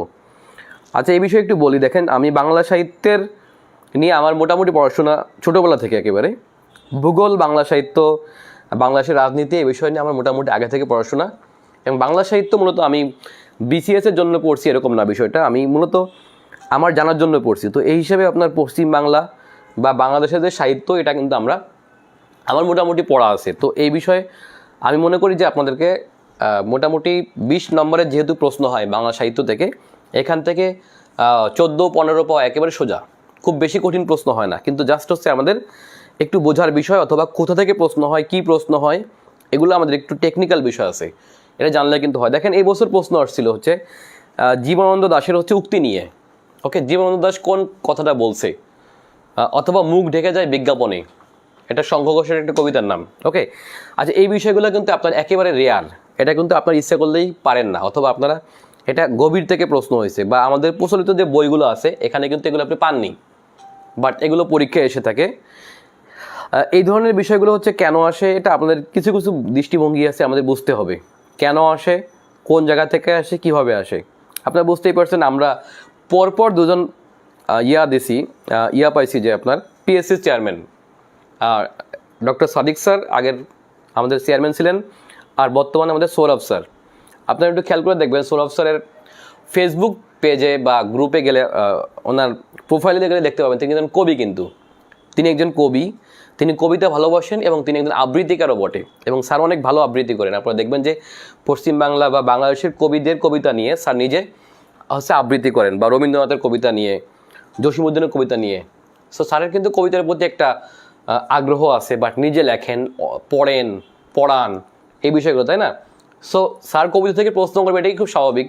এবং কোন কোন বিষয়গুলো থেকে স্যারের আগ্রহ আছে আমরা সেগুলো থেকে যদি ভালো করে দেখি, ইনশাল্লাহ কিন্তু আমরা পরীক্ষায় কমন পাবো। সো আমি আপনাদেরকে শিখাই দেবো যে আসলে কীভাবে পড়লে মোটামুটি ভালো হয়। আর হচ্ছে এই ক্লাসের প্রতি, অর্থাৎ আমাদের যে 80-85টা লেকচার হবে, এখান থেকে আমি প্রায় 80 থেকে 100টি মডেল টেস্ট নিব আমার গ্রুপে, এবং পাবলিক প্রাইভেট গ্রুপে মিলিয়ে আমি প্রায় 100টা কে লিখছে, আচ্ছা যাই হোক, প্রায় 100টার মতো হচ্ছে আমরা মডেল টেস্ট নিব। সুতরাং হচ্ছে আপনাকে সাধারণ জ্ঞানে যে 65 নম্বর আছে অথবা 70 নম্বর আছে, এখান থেকে আপনার 80 বা 90% প্রশ্ন অ্যান্সার করার জন্য যেই পরিমাণ ইফোর্ট দেওয়া দরকার হয়, আমি আপনাদের সেভাবে আমার বইটা পড়লে, আমার ক্লাসগুলো করলে, এবং হচ্ছে আমার সাথে যদি আপনি অ্যাক্টিভ থাকেন, মডেল টেস্টগুলো দেন, তাহলে ইনশাল্লাহ আপনি অ্যান্সার করতে পারবেন। 70 থেকে 80% এটা পারবেন। এবং আমি বলে থাকি যে আমার লেকচার, আমার ক্লাস, আমার নোট, তারপর হচ্ছে আমার প্রাইভেট, আমার বই থেকে ইনশাল্লাহ আমরা প্রায় 90%-এর মতো আমরা প্রশ্ন কমন আসার জন্য যেটুকু পড়া দরকার হয় অতটুকু আমরা চেষ্টা করব, এবং ইনশাল্লাহ সেটা হবে। এবং আপনারা দেখছেন যে আমরা যেই কথাগুলো বলছি তার থেকে খুব বেশি একটা কথা বাড়িয়ে বলি নাই। পরপর 3টা বিসিএস আপনারা দিচ্ছেন, 41, 42, 43, এবং আপনারা দেখছেন যে 3টা বিসিএসে কিন্তু আমি যে কথাগুলো বলছি যে আমাদের বই থেকে 70-80% কমন আসবে, ইনশাল্লাহ সেটা আমার পড়ানো থেকে, বই থেকে অথবা আপনার পরীক্ষা থেকে সেটা অতটুকু কমন আসছে। সো আমি আপনাদেরকে খুব বেশি বাড়িয়ে বলবো না, তবে যেই প্রশ্নগুলো আপনারা পারেন না এগুলো অ্যান্সার করতে পারবেন এতটুকু আমি আপনার নিশ্চয়তা দিলাম, এবং পারবেন ইনশাল্লাহ। সো আপনারা যারা ভর্তি হতে চান আপনারা ভর্তি হয়ে যান। অলরেডি আমাদের 24-25 জন ভর্তি হয়ে গেছে। এই ওদেরকে নিয়ে আমরা ক্লাস শুরু করব 2-1 দিনের মধ্যে। এটাও সেই ক্লাসের অংশ, বাট এটা আমি পাবলিকলি নিচ্ছি। ওকে, আচ্ছা, আমাদের মূল ভূখণ্ডের দক্ষিণ দিকের কথা নিয়ে আমি কথা বলছিলাম। এখানে কিছু বোঝার বিষয় আছে, সেটা হচ্ছে কি মূল ভূখণ্ড বলতে আমরা আসলে কি বুঝি। দেখেন, প্রতি বছর আমাদের সেন্ট মার্টিন অথবা সেরাদ্বীপ নিয়ে প্রশ্ন হয়। এখন পরীক্ষায় আমি অ্যান্সার কি দিব? ধরেন পরীক্ষায় সেরাদ্বীপ নাই, এখন সেরাদ্বীপ নাই বলে কি আমি অ্যান্সার দিব না? অবশ্যই দিব। আমরা একটু দেখি, আমি সব দেখাচ্ছি না, বাংলাদেশের দক্ষিণ দিকের অংশটি আমি একে দেখাই, চট্টগ্রাম অঞ্চলটা।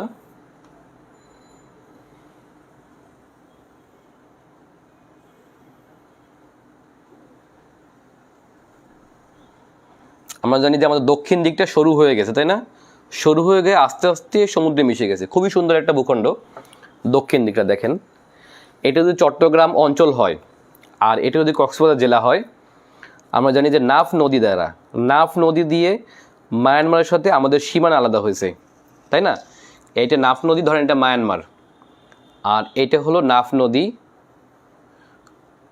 ধরেন আমাদের সীমান্ত ঘেঁষা মায়ানমারের যে নদী, মায়ানমার বাংলাদেশ আন্তঃসীমান্ত নদী, এটা হচ্ছে নাফ নদী। ওকে, ধরেন এটা নাফ নদী। কিছু পূর্বাভাস আমি দেখাচ্ছি। আপনারা যারা সেন্ট মার্টিন গেছেন তারা জানেন যে এটা নাফ নদী, বাংলাদেশ মায়ানমার বর্ডারে একটা নদী। এটা ধরেন বাংলাদেশ মায়ানমার বর্ডার। ওকে, আচ্ছা, এখন এই যে নাফ নদী যেখানে এসে বঙ্গোপসাগরে মিশছে, আর সেই জায়গাটায় এসে হচ্ছে আমাদের সীমানাও শেষ হয়ে গেছে, তাই না? আচ্ছা, এখন আমাদের যে মূল ভূখণ্ড, মূল ভূখণ্ড বলতে আমরা বুঝি হচ্ছে আমাদের যে বাংলাদেশের মানচিত্র আমরা দেখতে পাই, এটার সাথে অ্যাটাচ, যেটা আর কি অ্যাটাচ। দেখেন, সেন্ট মার্টিন কিন্তু আমাদের মূল ভূখণ্ডের সাথে অ্যাটাচ না, তাই না? এটা কোথায়? ধরেন এটা যদি আমাদের লাস্ট ভূখণ্ডের লাস্ট প্রান্ত হয়, এটা হচ্ছে লাস্ট প্রান্ত দক্ষিণ দিকে, টেকনাফের একেবারে লাস্ট যেখানে সমুদ্র মিশে গেছে, সেই জায়গাটা হচ্ছে আমাদের মূল ভূখণ্ডের সর্বদক্ষিণের স্থান। ওকে, এখন বাংলাদেশের সর্বদক্ষিণের স্থান কোনটা, এটা আমাদের একটু বোঝা দরকার। এই ধরেন আমাদের এটা হচ্ছে বঙ্গোপসাগরের একটা দ্বীপ। দেখেন, এটা হচ্ছে বঙ্গোপসাগর, যেহেতু নাফ নদী এখানে মোহনায় মিশে গেলে নাফ নদীর মোহনা থেকে আরও অনেক দূরে, প্রায় 14, 15, 16 কিলোমিটার দূরে একটা দ্বীপ, সেই দ্বীপের নাম হচ্ছে সেন্ট মার্টিন। ওকে, সেই দ্বীপ থেকে আবার সেই দ্বীপেরই একটা অংশ, যেটা হচ্ছে ভাটার সময় দেখা যায়, জ্বরের সময় আবার কি হয়, তলিয়ে যায়। বাট এইখানে কিছু ভূখণ্ড হচ্ছে তলিয়ে যায় না, সেই ভূখণ্ডের নামটা হচ্ছে কি বলি আমরা, সেরাদ্বীপ। এটাও কিন্তু আপনার ভূমিরূপ যে গঠনটা আছে, এই গঠনের দিক থেকে এটা কিন্তু সেন্ট মার্টিনেরই একটা অংশ। বাট জ্বরের সময় হচ্ছে এই যে অংশটি আমরা দেখতে পাচ্ছি নিচু, এই নিচু অংশটি হচ্ছে আপনার কি হয়, ডুবে যায়। আপনারা যারা গেছেন তারা অনেকে জানবেন, জ্বরের সময় এই অংশটা ডুবে যায়, ডুবে গিয়ে অলরেডি গলা পানির বেশি হয়ে যায়। সুতরাং সেরাদ্বীপ নামে একটা পৃথক দ্বীপ হয়ে যায়, সেরা টাইপের, তাই না? এখন দেখেন যে আমাদের এখান থেকে যদি প্রশ্ন করা হয় যে বাংলাদেশের মূল ভূখণ্ডের সর্বদক্ষিণের স্থান কোনটি, আগে একটু খেয়াল করে রাখেন। তাহলে কিন্তু মূল ভূখণ্ড বলতে এই ভূখণ্ডটাকে আমরা বুঝি, যেটা হচ্ছে মূল বাংলাদেশের ভূখণ্ডের সাথে অ্যাটাচ করা। ওকে, এটাকে বলা হয়েছে মূল ভূখণ্ডের লাস্ট প্রান্ত। তাহলে বাংলাদেশের মূল ভূখণ্ডের লাস্ট প্রান্ত হচ্ছে টেকনাফের শাহপরীর দ্বীপ। কি বলেন তো? বাংলাদেশের মূল ভূখণ্ডের সর্বদক্ষিণের স্থানের নাম হচ্ছে টেকনাফের শাহপরীর দ্বীপ। যদিও এটা দ্বীপ না, এটা হচ্ছে মূল ভূখণ্ডের সাথে অ্যাটাচ করা সর্বদক্ষিণের স্থান। ওকে, এখন এখান থেকে প্রায় 16 কিলোমিটার দূরে সমুদ্রে যে দ্বীপটা আমাদের, সেই দ্বীপের নাম হচ্ছে সেন্ট মার্টিন। এখন দেখেন, আমাকে প্রশ্ন বুঝতে হবে, যদি বলা হয় বাংলাদেশের মূল ভূখণ্ডের লাস্ট প্রান্তের নাম কি, তাহলে অ্যান্সার হবে শাহপরীর দ্বীপ। কিন্তু যদি বলা হয় বাংলাদেশের সর্বদক্ষিণের স্থানের নাম কি, তখন কিন্তু অ্যান্সার হবে সেন্ট মার্টিন। তাহলে বাংলাদেশের সর্বদক্ষিণের স্থান হচ্ছে আপনার কোনটি স্থান যদি বলি, তাহলে হবে হচ্ছে আপনার কি, সেরাদ্বীপ। এখন সেরাদ্বীপ যদি পরীক্ষার অপশনে না থাকে তখন কিন্তু অ্যান্সার হয়ে যাবে কি সেন্ট মার্টিনস। তাহলে বাংলাদেশের সর্বদক্ষিণের ইউনিয়ন কোনটি? এটি হচ্ছে আপনার সেন্ট মার্টিনস। ওকে, সেন্ট মার্টিন হচ্ছে বাংলাদেশের সর্বদক্ষিণের ইউনিয়ন, আর সেরাদ্বীপ হচ্ছে বাংলাদেশ সর্বদক্ষিণের ভূখণ্ড। ওকে, তাহলে মনে রাখা দরকার সেরাদ্বীপ এবং সেন্ট মার্টিন এটা বাংলাদেশের অংশ হলেও বাংলাদেশের মূল ভূখণ্ডের অংশ না। এটি আমাদের প্রশ্নের বিষয়। ওকে, প্রশ্ন যখন একটু ঘুরিয়ে আসবে তখন আমাকে প্রশ্নের অ্যান্সার করতে হবে। এখন পরীক্ষায় সেরাদ্বীপ নাই, এই জন্য কি আমি অ্যান্সার করবো না? অবশ্যই অ্যান্সার করবো। তখন অ্যান্সার কী হবে? Saint Martin. কারণ অনেকেই এখনও সেরাদ্বীপকে আলাদা করে দেখে না, কারণ সেরাদ্বীপকে মনে করে এটা ওই সেন্ট মার্টিনেরই একটা অংশ। ঠিক আছে, তাহলে প্রশ্ন ঘুরিয়ে আসে, এটা একটা বিষয়। আমরা একটু প্রশ্ন কীভাবে ঘুরিয়ে আসে ভূগোলের প্রশ্নগুলো সেটা একটু আমি আবার দেখব। তাহলে আমরা বাংলাদেশ থেকে একটু দূরে যাই। কোথায় যাব? পৃথিবীর প্রেক্ষাপটে আমি বাংলাদেশকে দেখি। ওকে, পৃথিবীর প্রেক্ষাপটে যদি আমি বাংলাদেশকে দেখি তাহলে আমি বাংলাদেশকে কীভাবে দেখব? দেখেন, আমরা সবাই জানি যে মানচিত্রের কোন দিকটা কি, এটা সবাই প্রাথমিক বিষয়, সবাই আমরা জানি। তারপরে আবারও বলি, মানচিত্রের উপরের দিকটা কি হয়? সবসময় উত্তর হয়, এটা আমরা সবাই জানি নাকি? তারপর আবার লিখি, উপরের দিকটা সবসময় কি হয়? উত্তর হয়। আচ্ছা, নিচের দিকটা, আমি যেখানে দাঁড়াই আছি নিচের দিকটা কি হবে? সবসময় দক্ষিণ হবে। আচ্ছা, ডান দিকটা সবসময় কি হবে? ডান দিকটা হবে পূর্ব, আর বাম দিকটা হবে কি? পশ্চিম। আচ্ছা, এটা আমি আপনাকে বোঝাচ্ছি কি কারণে? বাংলাদেশের বৈশ্বিক প্রেক্ষাপটে আমরা আসলে কোথায় আছি এটা দেখার জন্য। ওকে, এখন আমি এখানে একটা পৃথিবী কল্পনা করি। আমরা জানি পৃথিবী গোলাকার। এখন কেমন গোলাকার? একেবারে গোলাকার না, মানে একেবারে যে সার্কেল যেটাকে আমরা বলি ঠিক অতটা গোলাকার পৃথিবী না। পৃথিবীটা দেখতে অনেকটা গোলাকার, কমলা লেবুর মতো। কমলা লেবু তো বুঝতেই পারছেন একেবারে গোল না। আচ্ছা, এখন এটা যদি পৃথিবী হয়, আমরা সবাই জানি পৃথিবী একটা 360 ডিগ্রি কোণ। কত ডিগ্রি কোণ? এই পৃথিবীর যে পুরোটা সার্কেল, যে কোনো সার্কেল, নট অনলি পৃথিবী, যে কোনো সার্কেলটাই হচ্ছে আপনার একটা 360 ডিগ্রি কোণ। এটা কিন্তু আপনার ঘড়ি বুঝতে হলেও, ঘড়ির যে অঙ্কগুলো আছে এগুলো আপনার বুঝতে হলে কিছুই পড়া লাগে না। আপনি জাস্ট পৃথিবীটাকে একটু মনে রাখবেন আর হচ্ছে এটা মুখস্থ করবেন। এগুলো কোনো অঙ্ক করার দরকার নেই, চোখে দেখেই আপনার এগুলো হচ্ছে করা যায়। কত ডিগ্রি কোণ উৎপন্ন করে এগুলো বোঝার জন্য কোনো অঙ্ক করার দরকারই নেই, এগুলো চোখে বলে দেবে আপনাকে। কোণ, এই যে 12টা কাটা আমরা দিই না, 1টা 2টা 3টা 4টা 5টা ঘুরে ঘুরে 12টা আসে, এখানে কত ডিগ্রিতে কত কোণ হয় এটা জাস্ট মুখস্থ করলেই হলো। এর বাইরে এত বেশি অঙ্ক করার দরকার নেই, কারণ পরীক্ষায় আপনার অঙ্ক করার মতো টাইম থাকে না। ওকে, যাও, এটা আমি একসময় আপনার পরে বুঝে দেবো ঘড়ির অঙ্কগুলো, কিছু করার দরকার নাই, জাস্ট এমনি দেখে অ্যান্সার করবেন। আচ্ছা, এটা পৃথিবী, তাহলে পৃথিবী একটা 360 ডিগ্রি কোণ, এটা সবাই আমরা জানি। এখন যেহেতু উপরের দিকটা উত্তর, নিচের দিকটা দক্ষিণ, এটা সবাই জানি আমরা। এই দিকটা পূর্ব, দিকটা হচ্ছে পশ্চিম। এখন পৃথিবী যে কোনো বিষয়কে যদি মাঝখানে ভাগ করি গোল জিনিসটাকে, তাহলে যেই কোণ উৎপন্ন করে, ধরেন এটাকে আমি মাঝখানে ভাগ করলাম পৃথিবীটাকে 0 ডিগ্রি বরাবর। এটা কয় ডিগ্রি? 0 ডিগ্রি। ওকে, এই 0 ডিগ্রি বরাবর আমি যদি পৃথিবীকে ভাগ করি, তাহলে ভাগ করার জন্য পৃথিবীর উত্তর এবং দক্ষিণে পৃথিবীকে যেই 2টি ভাগে ভাগ করলাম, এই ভাগটাকে বলা হবে গোলার্ধ। কি বলা হবে? গোলার্ধ। এখন এই গোলার্ধ নামকরণ আমি কিভাবে করব? বুঝতেই পারছেন, যেহেতু উপরের দিকে অংশটা, এই উপরের দিকে গেলে সবসময় কি হবে? উত্তর হবে। তাহলে উপরের দিকের অংশটা হচ্ছে কোন গোলার্ধ? অবশ্যই উত্তর গোলার্ধ। তাহলে উপরের দিকটা সবসময় কি হবে? উত্তর গোলার্ধ।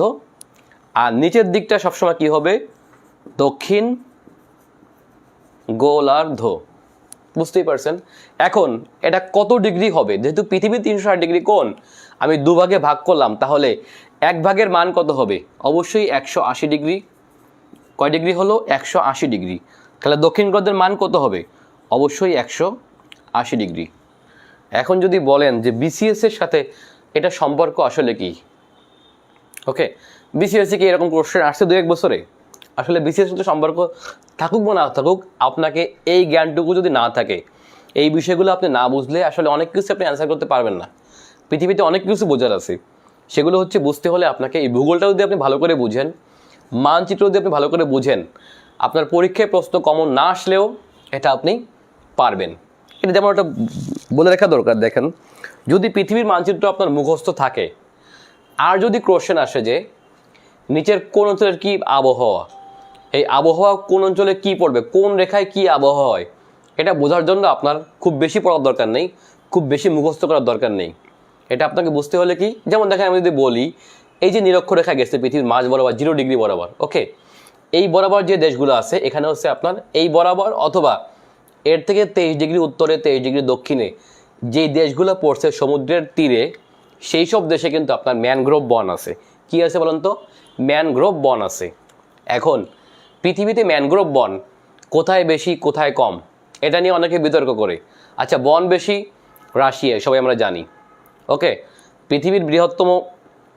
আচ্ছা, তারপরে ম্যানগ্রোভ বন কোথায় আছে? এই অঞ্চলটা যেখানে আছে সেখানেই ম্যানগ্রোভ বন আছে। যেমন দেখেন এদিকে আছে আপনার পানামা, ঠিক আছে, এদিকে পানামা যদি বলি, তারপরে এদিকে আছে ব্রাজিল, ভেনেজুয়েলা, এ পাশে আছে আফ্রিকার বিভিন্ন দেশ, কঙ্গো টঙ্গো, এগুলো জঙ্গল এখানে। আচ্ছা, এদিকে আসলে হচ্ছে ভারত, বাংলাদেশ, ইন্দোনেশিয়া, ওকে, শ্রীলঙ্কা। এই যে অংশটা আমরা দেখতে পাই এখানে অবস্থিত দেশগুলো অথবা এর পাশের দেশগুলা, এখানে কিন্তু আপনার কম বেশি ম্যানগ্রোভ বন আছে।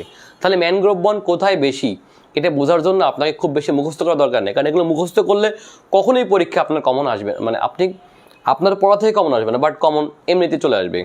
সো আপনাকে এগুলো বুঝলে মোটামুটি কোন অঞ্চলের কি আবহাওয়া হবে, কোন অঞ্চলে ম্যানগ্রোভ বন আছে, কোন অঞ্চলে নেই, এগুলো আপনার এমনিতেই বোঝা যায়। সো এই জন্য মানচিত্র বোঝাটা খুব জরুরি।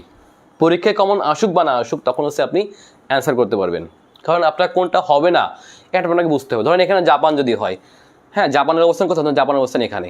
এখন এই অঞ্চলে কিন্তু ম্যানগ্রোভ বন নেই, এটাই বোঝা স্বাভাবিক, ওকে। ম্যানগ্রোভ বনটা মূলত হচ্ছে এই অঞ্চলে আছে, এটা একটা বিষয়, ওকে। যা হোক, সো আমরা, এটা হচ্ছে উত্তর গোলার্ধ, এটা হচ্ছে দক্ষিণ গোলার্ধ আমরা দেখতে পাচ্ছি। তাহলে পৃথিবীকে মাঝখানে, পৃথিবীকে উত্তর এবং দক্ষিণে দেখেন, খেয়াল করে, উত্তরে এবং দক্ষিণে যে রেখা ভাগ করছে সেই রেখার নাম হচ্ছে নিরক্ষরেখা। কি রেখা? নিরক্ষরেখা। তাহলে এটার নাম হচ্ছে কি? নিরক্ষরেখা, অথবা এই রেখার নাম হচ্ছে বিষুব রেখা। কি রেখা? বিষুব রেখা। ইংরেজিতে এটাকে বলা হয় হচ্ছে ইকুয়েটর। কি বলা হয়? ইকুয়েটর। তার মানে নিরক্ষরেখা, বিষুব রেখা অথবা ইকুয়েটর, এটা হচ্ছে পৃথিবীকে উত্তর এবং দক্ষিণে ভাগ করছে, ওকে। এখন একটু বলে রাখা দরকার, পৃথিবীর কোন গোলার্ধে লোক সংখ্যা বেশি? বুঝতেই পারছি আমরা, উত্তর গোলার্ধে হচ্ছে আপনার লোক সংখ্যা বেশি, এবং উত্তর গোলার্ধে যেহেতু লোক সংখ্যা বেশি, তার মানে এখানে ভূখণ্ড বেশি। তার মানে ভূখণ্ড বেশি মানে কি? এখানে জলভাগ কম। তার মানে দক্ষিণ গোলার্ধে এসে কি বেশি? কি বলুন তো? দক্ষিণ গোলার্ধে এসে হচ্ছে আপনার সমুদ্র বেশি। দক্ষিণ গোলার্ধে কি বেশি? সমুদ্র বেশি। তো যেহেতু সমুদ্র বেশি, সেহেতু এখানে কি কম? সেহেতু এখানে ভূখণ্ড কম। তার মানে এখানে ভূখণ্ড কম, আর ভূখণ্ড কম মানে কি? লোক সংখ্যাও কম। তার মানে জনসংখ্যার আধিক্য কোথায়? এটা হচ্ছে উত্তর গোলার্ধে। এখন যেহেতু আমি বলছিলাম বাংলাদেশ, আসলে আমরা কোথায় পড়ছি? আচ্ছা, বুঝতেই পারছেন, নিরক্ষরেখা থেকে কিন্তু আমরা কিন্তু পৃথিবীর কোথায় পড়ছি? কোন গোলার্ধে? আমরা পড়ছি উত্তর গোলার্ধে। তার মানে নিরক্ষরেখা থেকে আমাদের অবস্থান কোথায়? ধরেন এটা বাংলাদেশ, ওকে। এই বাংলাদেশটা এখানে পড়ছে, নিরক্ষরেখা থেকে 23.5 ডিগ্রি, 23.5 ডিগ্রি উত্তরে পড়ছে হচ্ছে বাংলাদেশ, ওকে। তার মানে আমরা কোথায় পড়ছি? আমরা হলাম উত্তর গোলার্ধের একটি দেশ। তাহলে বাংলাদেশ উত্তর গোলার্ধের একটি দেশ, ওকে। তাহলে এবং আমাদের বরাবর যেই রেখা, সেই রেখার নাম হচ্ছে 23.5 ডিগ্রি উত্তর অক্ষরেখা, অথবা এটাকে বলা হয় কর্কট ক্রান্তি রেখা। এই রেখার নাম হচ্ছে কি? কর্কট ক্রান্তি, যাকে ইংরেজিতে বলা হয় ট্রপিক অফ ক্যান্সার। কি বলা হয়? Tropic of cancer. এটি বাংলাদেশের মধ্যভাগ দিয়ে গেছে। এখন এখানেও আমাদের বোঝার কিছু ভুল আছে। সেই ভুলটা হচ্ছে কোথায়? আমরা অনেকে মনে করি যে বাংলাদেশের মধ্যভাগ দিয়ে একটি মাত্র রেখা গেছে। না, কথাটা ভুল। বাংলাদেশের মধ্য দিয়ে 2টি আন্তর্জাতিক রেখা গেছে, এটা আমরা সবাই জানি। একটা হচ্ছে কর্কট ক্রান্তি রেখা, এটা হচ্ছে বাংলাদেশের মধ্যভাগ দিয়ে গেছে, অর্থাৎ পূর্ব থেকে পশ্চিমে বা পশ্চিম থেকে পূর্ব দিকে, ওকে। তাহলে বাংলাদেশের মধ্যভাগ দিয়ে পূর্ব থেকে পশ্চিমে অথবা পশ্চিম থেকে পূর্ব দিকে যে রেখাটা গেছে রেখার নাম হচ্ছে কর্কট ক্রান্তি রেখা। এই রেখার মান হচ্ছে 23.5 ডিগ্রি। কত ডিগ্রি? 23.5 ডিগ্রি উত্তর। আচ্ছা, এখন এটার উত্তর নাকি দক্ষিণ? অবশ্যই উত্তর, কারণ আমরা উত্তর দিকে পড়ছি তাই। ওকে, এটাকে বলা হয় কর্কট ক্রান্তি রেখা। ঠিক বিপরীতভাবে এইদিকে 23.5 ডিগ্রি দক্ষিণে গেলে যে রেখা, এটার নাম হচ্ছে মকর ক্রান্তি রেখা। এটা আমি এখন আর দেখাবো না। আচ্ছা, এখন আমরা পৃথিবীকে এইভাবে ভাগ করলাম, ঋতু অথবা সময় এই অনুযায়ী, ঋতু অনুযায়ী ভাগ করলাম হচ্ছে আপনার এই ধরনের রেখায়। আবহাওয়াগত বিষয় এগুলো বোঝার জন্য হচ্ছে এই রেখাগুলো। মূলত এরকম কোনো রেখা কিন্তু আপনার বাংলাদেশের উপর দিয়ে গেছে এটা কখনো দেখছেন কি না? যেমন কুমিল্লার উপর দিয়ে গেছে। এখন কুমিল্লা বা মেহেরপুর বা চুয়াডাঙ্গায় কেউ কি এরকম রেখা দেখছেন? অথবা ফরিদপুরের ভাঙ্গায়? আসলে আমরা কেউ দেখি নাই। এটা হচ্ছে কল্পনা করা হয়, বৈশিষ্ট্যগত দিক থেকে এটা কল্পনা করা হয়েছে। ওকে, আচ্ছা, এবার আমরা একটা রেখা দেখি। সেটা হচ্ছে পৃথিবীর মাঝ বরাবর সময়ের জন্য পৃথিবীকে আবার দুভাগে ভাগ করা হয়েছে। সেটা হচ্ছে সেটা কীভাবে দেখেন, পৃথিবীর মাঝ বরাবর এভাবে আরেকটা রেখা যদি আমি কল্পনা করি, এই রেখার নাম হচ্ছে মূল মধ্যরেখা। এটার মানও কিন্তু 0 ডিগ্রি। এটার নামও কি, এটার মানও কত বলেন তো? 0 ডিগ্রি। ওকে, এটা কল্পনা করা হয়েছে লন্ডনের গ্রিনিচ মন্দির থেকে। লন্ডন, এটা যদি লন্ডন শহর হয়, এই লন্ডনের গ্রিনিচ মন্দির থেকে হচ্ছে কল্পনা করা হয়েছে এই রেখাটা কি, এটার নাম হচ্ছে মূল মধ্যরেখা অথবা মেরিডিয়ান রেখা। ওকে, এই রেখাটাও পৃথিবীকে, এখন ধরেন এই রেখাটা নাই, কল্পনা করলাম এই নিরক্ষরেখা নেই। এখন আপনি এই দিক কল্পনা করেন, এই দিক মানে এই দিকটা কল্পনা করেন, দেখেন এই দিকটা কত 180 ডিগ্রি হবে, আর এই দিকটা কত হবে 180 ডিগ্রি হবে। তার মানে এদিকেও 180 ডিগ্রি, এইদিকেও 180 ডিগ্রি। ওকে, এখন বলা হলো যে প্রতি 1 ডিগ্রি, আচ্ছা এখান থেকে এখানের দূরত্ব, অর্থাৎ এখান থেকে এখানের দূরত্ব হচ্ছে আপনার 180 ডিগ্রি। ওকে, এখান থেকে এদিকে দূরত্ব হচ্ছে 180 ডিগ্রি। এখন বলা হলো প্রতি 1 ডিগ্রি, মনে রাখবো যে আপনার প্রতি 1 ডিগ্রি অতিক্রম করলে সময়ের পার্থক্য হবে কয় মিনিট? 4 মিনিট। তার মানে প্রতি 15 ডিগ্রি অতিক্রম করলে সময়ের পার্থক্য হবে 1 ঘন্টা। কেন?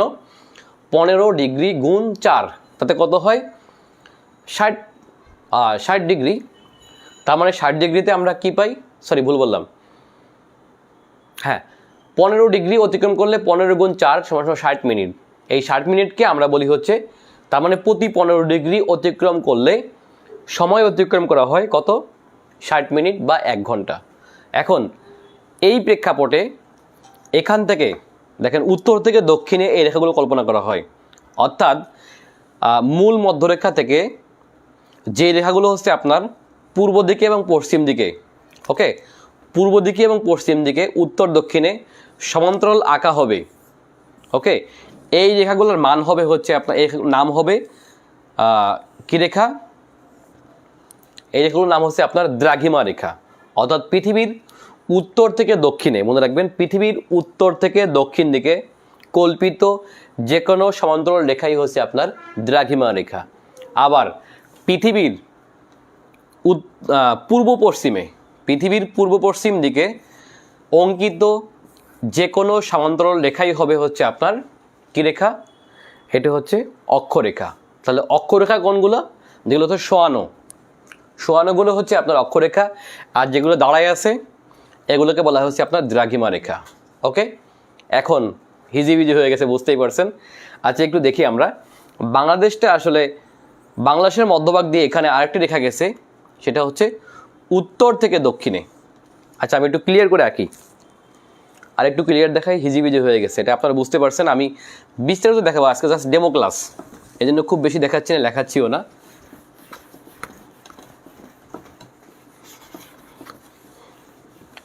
আচ্ছা, একটু বলে রাখার দরকার যে আমি আরেকটু দেখাই, ধরেন এটা পৃথিবী,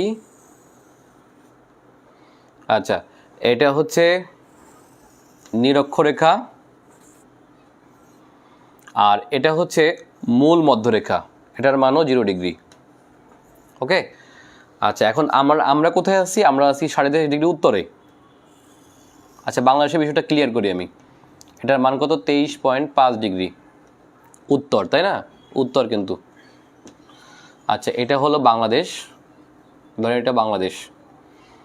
তাহলে বাংলাদেশের মধ্যভাগ দিয়ে যে রেখা গেছে এটার নাম হচ্ছে কর্কট ক্রান্তি রেখা, বুঝতেই পারছেন, যার মান হচ্ছে 23.5 ডিগ্রি উত্তর। আবার বাংলাদেশের মধ্যভাগ দিয়ে আরেকটা রেখা গেছে, কারণ আমরা এমন একটা জায়গায় পড়ছি যেটা হচ্ছে আমাদের মাঝখান থেকে এখানে আরেকটা রেখা গেছে উত্তর থেকে দক্ষিণে, সেই রেখাটার নাম হচ্ছে 90 ডিগ্রি পূর্ব দ্রাঘিমা রেখা। আচ্ছা, এটার নাম হচ্ছে 90 ডিগ্রি, এটার মান হচ্ছে 90 ডিগ্রি। আর যেহেতু মূল মধ্যরেখা থেকে, এটা মূল মধ্যরেখা না, এখান থেকে যেহেতু ডান দিকে যেহেতু পূর্ব হয়, সেহেতু এই রেখাগুলোর নাম হবে পূর্ব দ্রাঘিমা রেখা, আর এই দিকের রেখাগুলোর নাম হবে হচ্ছে পশ্চিম দ্রাঘিমা রেখা। বুঝতে পারছেন কিনা? এদিকে নাম হবে পশ্চিম দ্রাঘিমা রেখা। সুতরাং বাংলাদেশের মধ্যভাগ দিয়ে উত্তর থেকে দক্ষিণে যে রেখা অতিক্রম করছে সেই রেখার নাম হচ্ছে 90 ডিগ্রি পূর্ব দ্রাঘিমা রেখা। এই যে 90 ডিগ্রি পূর্ব দ্রাঘিমা রেখা এবং হচ্ছে কর্কটক্রান্তি রেখা, এই দুই রেখা যে জায়গাটা মিলছে সেই রেখার নাম হচ্ছে ফরিদপুরের ভাঙ্গা উপজেলার ভাঙ্গারদিয়া গ্রাম। ওকে, সেই ভাঙ্গারদিয়া গ্রাম হচ্ছে পৃথিবীর এক বিরল জায়গা যেখানে হচ্ছে আপনার দুইটা আন্তর্জাতিক গুরুত্বপূর্ণ রেখা মিলিত হয়েছে। পৃথিবীতে এরকম গুরুত্বপূর্ণ জায়গা একটাও নেই। কেন নেই? কারণ হচ্ছে পৃথিবীতে এই রেখাগুলো এরকম গুরুত্বপূর্ণ ছেদস্থল আছে মোট 36টা। সেই 36টাই পড়ছে হয় মহাসাগরে, না হলে কোনো মরুভূমিতে যেখানে হচ্ছে জনমানবহীন। কিন্তু একমাত্র ভাঙ্গারদিয়া একমাত্র জায়গা যেখানে এসে হচ্ছে আপনার পৃথিবীর দুইটা গুরুত্বপূর্ণ রেখা মিলিত হয়েছে। সুতরাং এই জায়গাটায় হবে হচ্ছে আপনার মহাকাশ অবলোকন কেন্দ্র, যেটা নাম হচ্ছে বঙ্গবন্ধুর নামে হচ্ছে কি যেন, বঙ্গবন্ধু, যাই হোক, মহাকাশ অবলোকন কেন্দ্র এটা এবার কিছু একটা হবে, বঙ্গবন্ধু মান মন্দির। যাই হোক, বঙ্গবন্ধু মান মন্দির হচ্ছে ফরিদপুরের ভাঙ্গারদিয়া। ওকে, এই স্থানটা খুবই গুরুত্বপূর্ণ, কারণ দেখেন যে আমরা একটু যদি খেয়াল করে দেখি, যেখানে হচ্ছে মূল মধ্যরেখা, এই যে নিরক্ষরেখা দেখতে পাচ্ছি আমরা, দেখেন এটা হচ্ছে নিরক্ষরেখা আর এটা হচ্ছে মূল মধ্যরেখা, পৃথিবীর সবথেকে গুরুত্বপূর্ণ দুটো রেখা। এই দুটো রেখা যেখানে মিলছে সেটা কিন্তু একটা সমুদ্র। এটা হচ্ছে গিনি, আফ্রিকা মহাদেশের গিনি দেশ। এই গিনির দক্ষিণ দিকে গিনি উপসাগর। ওকে, এটা যদি গিনি হয়, গিনি থেকে দক্ষিণ দিকে একটা সাগর, নাম হচ্ছে গিনি উপসাগর। এই গিনি উপসাগরে যে হচ্ছে আপনার এই নিরক্ষরেখা এবং মূল মধ্যরেখা মিলছে, বাট সেখানে কিন্তু মানুষ ইচ্ছে করলেই এই জায়গাটা এত একটা গুরুত্বপূর্ণ জায়গা দেখতে পাচ্ছে না। কেন দেখতে পাচ্ছে না? একটা সমুদ্র। বাট আমাদের সেই বিরল সৌভাগ্য যেখানে হচ্ছে নিরক্ষরেখা, কর্কটক্রান্তি রেখা এবং 90 ডিগ্রি পূর্ব দ্রাঘিমা রেখা পরস্পর মিলছে ফরিদপুরের ভাঙ্গায়। এখানে হচ্ছে বঙ্গবন্ধু মান মন্দির। যা হোক, আমি এরকম আরও অনেক কথা আছে, আপনারা মানচিত্রের মাধ্যমে অনেক কিছু বোঝা যায়। যেমন হচ্ছে আপনি যদি ইয়াটা বুঝেন, সার্ক, আচ্ছা সার্ক, তারপর হচ্ছে বিমস্টেক, আসিয়ান। ওকে, সার্ক, বিমস্টেক, আসিয়ান, এই জিনিসগুলো কিন্তু আমরা অনেক পড়ি, কিন্তু পড়ার পর মন থাকে না। এগুলো বুঝতে হলে আপনাকে যদি মানচিত্রের মাধ্যমে বুঝিয়ে দেই, ইনশাল্লাহ আপনারা অনেক ভালো বুঝবেন। জিসিসি বা যে কোনো সংস্থা বুঝতে হলে বা জিওপলিটিক্স বুঝতে হলে আপনাকে অবশ্যই মানচিত্র বুঝতে হবে। এই মানচিত্র খুব ভালো না পারে আপনি অনেক বেশি ভালো পারবেন না। ওকে, এবং এই কোশ্চেনগুলো কিন্তু আপনার একেবারে আপনার পড়া থেকে আসে না, আসে কেউ নতুন করে, তখন হচ্ছে আপনাকে বুঝতে হবে। যেমন দেখেন প্রশ্ন আসছিল যে নিচের কোনটি মধ্য এশিয়ার দেশ নয়। এখানে ছিল বিভিন্ন স্থান, আমরা জানি মধ্য এশিয়ার দেশগুলো সব স্থান আছে না, যেমন উজবেকিস্তান, তাজিকিস্তান, হ্যাঁ, কিরজিকিস্তান, এই যে নামগুলো স্থান। এর বাইরে ছিল কি আলজেরিয়া। এখন আলজেরিয়া কোন মহাদেশের দেশ, এটা কিন্তু আপনাকে আমি যদি ভূগোল না বুঝি অথবা মুখস্থ অনেক সময় থাকে না, বাট ভূগোল বুঝলে এটা খুব ইজি ব্যাপার যে আলজেরিয়া একটা আফ্রিকান রাষ্ট্র, এটা অবশ্যই মধ্য এশিয়ার দেশ হতে পারে না। আচ্ছা, যদি আপনাকে কোশ্চেন করা হয় যে ইউরেশিয়া রাষ্ট্র কোনটি, ইউরেশিয়া, দেখেন ইউরেশিয়া কিন্তু বুঝতেই পারছি যে ইউরোপ এবং এশিয়ায় পড়ছে এমন দেশের নাম হচ্ছে ইউরেশিয়া। এখন ইউরেশিয়া যদি বলি আপনারা সবাই চলে যাবেন কোথায়? তুরস্ক আর হচ্ছে রাশিয়া। তুরস্ক আর রাশিয়া হচ্ছে ইউরেশিয়ার রাষ্ট্র, বাট না, এর বাইরেও দেশ আছে। দেখেন পৃথিবীতে 2 মহাদেশে পড়ছে এরকম দেশের সংখ্যা অনেক, কিন্তু আমরা পড়ি কি? আমরা পড়ি হচ্ছে রাশিয়া আর পড়ছি হচ্ছে আমরা কি? তুরস্ক। ওকে, আমাদের মুখস্থ 2টা, কিন্তু পরীক্ষায় 2টা আসলোই না। তখন আমাকে কি অ্যান্সার করতে হবে? না, অবশ্যই অ্যান্সার করতে হবে। এখানে যে আমরা হচ্ছে ধান্দায় পড়ে যাই। সুতরাং আমাকে বুঝতে হবে যে পৃথিবীর কোন কোন দেশ 2 মহাদেশে পড়ছে। যেমন দেখেন রাশিয়া, ঠিক আছে। ইউরেশিয়া রাষ্ট্র কোনগুলো? দেখেন রাশিয়া, তুরস্ক, এর সবাই আমরা জানি এটা 2 মহাদেশে পড়ছে, তাই না? আচ্ছা, রাশিয়া, তুরস্ক, এই 2টি আমরা সবাই জানি, বাট এর বাইরে যখন এই 2টা অপশনে নেই তখন আমাদের কি কি আসতে পারে? দেখেন, একটা হচ্ছে আজারবাইজান, আজারবাইজান। ওকে, আরেকটা হচ্ছে আপনার কাজাখস্তান। দেখেন কাজাখস্তানও কিন্তু আপনার 2 মহাদেশে বিস্তৃত দেশ। আপনারা দেখবেন যে উরাল নদী, উরাল পর্বত, এটা কিন্তু কাজাখস্তানের মাঝখান থেকে গেছে। ওকে, মাঝখান না আর কি, পশ্চিম দিকের সীমানা বরাবর কাজাখস্তানকে 2 ভাগে ভাগ করে দিছে। অর্থাৎ একই দেশ, বাট আমাদের যেহেতু ইউরোপের সীমানাটা বলা আছে যে উরাল নদী, উরাল সাগর, কৃষ্ণ সাগর। ওকে, উরাল নদী, উরাল পর্বত, আচ্ছা কৃষ্ণ সাগর, এগুলো হচ্ছে আপনার ইউরোপের সাথে এশিয়ার সীমাও। আরেকটা আছে বসফরাস প্রণালী, মর্মর সাগর, আর হচ্ছে আপনার দার্দানেলেস প্রণালী। মূলত এগুলো হচ্ছে ইউরোপের সাথে এশিয়ার সীমানা ভাগ করছে। এখন দেখেন যে উরাল নদী, উরাল পর্বত, এটা কিন্তু কাজাখস্তানের মাঝখান থেকে গেছে। তার মানে কাজাখস্তান 2 মহাদেশে পড়ে গেছে। যে কারণে হচ্ছে আপনার কাজাখস্তান কিন্তু আপনার একই সাথে এশিয়ায় পড়ছে, ইউরোপে পড়ছে। এবং কাজাখস্তানের যেহেতু 2 মহাদেশে পড়ছে, সেহেতু এটা হচ্ছে ইসি সদস্য। ইসি মানে হচ্ছে ইউরোপিয়ান কাউন্সিল। ওকে, আজারবাইজানের অনুরূপ কিন্তু। ওকে, তার মানে এরা কিন্তু, এটাকে বলা হচ্ছে আপনার কি ট্রান্স কন্টিনেন্টাল কান্ট্রি।